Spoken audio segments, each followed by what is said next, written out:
Video games were first developed during the Cold War. This helped accelerate the development of video games because they could be used to simulate global conflicts with the Soviet Union. Tennis for Two is widely regarded as the first video game. It was created in 1958.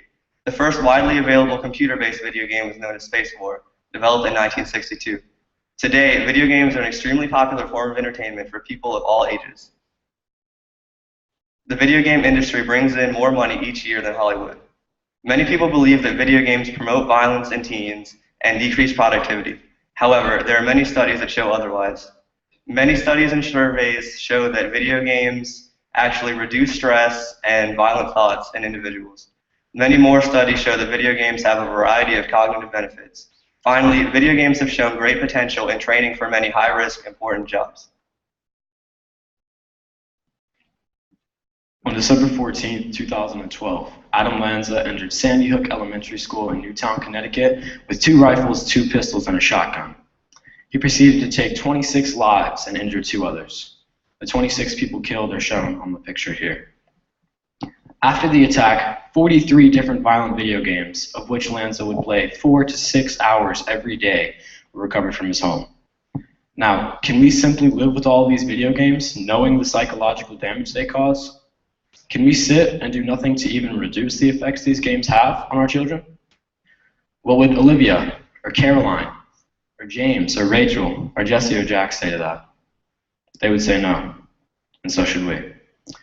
The first video game-like simulation ever invented is called the cathode ray tube amusement device and was patented by Thomas T. Goldsmith Jr. and S.O. Ray Mann on January 25, 1947. The original intention for this innovation was simply lighthearted entertainment and furthering the world of electronic engineering. Despite this, over time, video games have evolved in many ways, getting more and more realistic, and in many cases, more violent with every advancement. Most associate playing violent video games with real-life violence. However, studies have proven otherwise. Studies have actually shown that playing violent video games actually is a great stress reliever. Within the last 5 years, the arrest rate for juveniles committing murders has decreased 71.9%, and the arrest rate for juveniles committing violent crimes has decreased 43.9%, all while video game sales have quadrupled. In 2007, the U.S. surveyed young men to see why they play violent video games. 45% said that they play violent video games because it helps them get their anger out, and 62% said that it helps them reduce stress. This just showing that there is no true correlation between playing violent video games and real-life violence.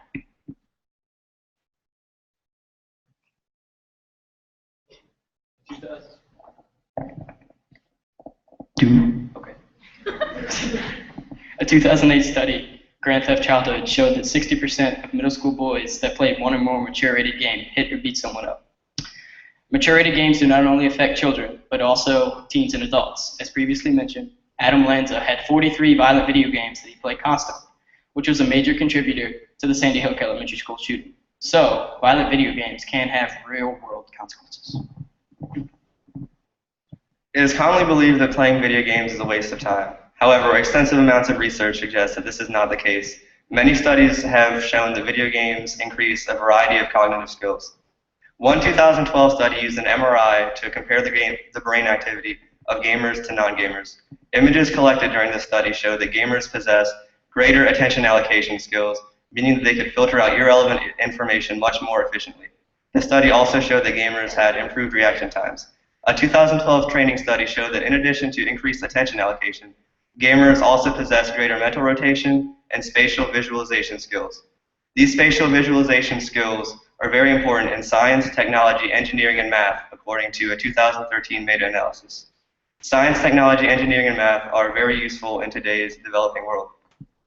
Video games have also been shown to increase problem-solving skills in players. This is due to the open-ended nature and focus on trial and error prevalent in many video games.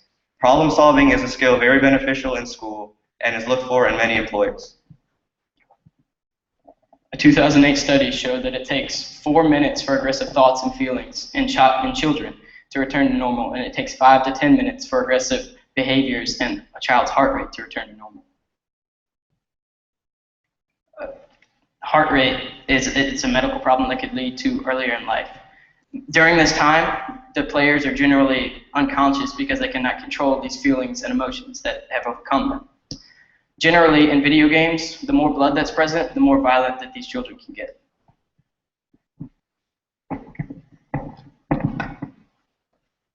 In addition to obtaining these cognitive skills, video games also offer help with legitimate job opportunities. For example, there was a study done by Iowa State University that was comparing neurosurgeons that play video games to neurosurgeons that don't play video games. And the ones that do play video games were 26% more accurate and 37% faster than the ones that didn't play video games.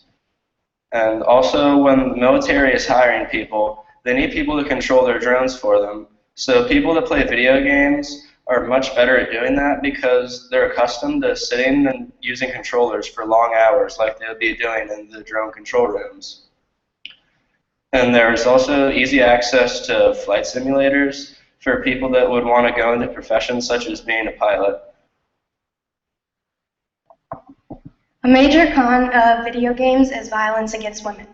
A 1998 study done by Tracy Dietz showed that 21% of video games sampled involved women. Violent video games create false attitudes about rape, such as men and women secretly desire rape, or men incite women to rape them. A perfect example of this is the popular video game series Grand Theft Auto. Grand Theft Auto is infamous for portraying women in a negative light. And this was taken to a whole new level, and when Grand Theft Auto 5, characters tune into a talk radio show where they are encouraged to crush a woman's sternum because they desire it or it feels nice. Video games have impacted our society greatly, while decreasing stress levels, increasing spatial skills, and assisting in work-ready preparation. And while juvenile crime rates have decreased, video game sales have quadrupled. Also, spatial visualization and attention allocation skills have become much more prominent with exposure to video games. And careers such as neurosurgery have become faster and more accurate due to the playing of video games. Video games are like a well-balanced meal.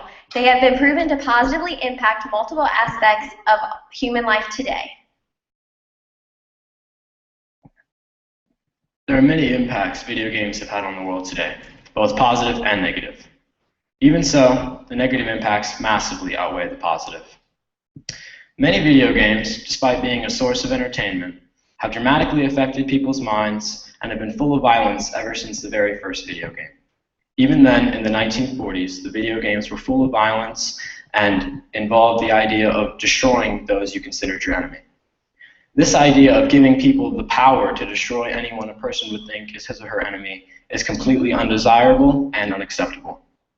As members of the human race, we cannot allow this idea into the minds of our people. And that is why, ladies and gentlemen, we present to you the cons of video games.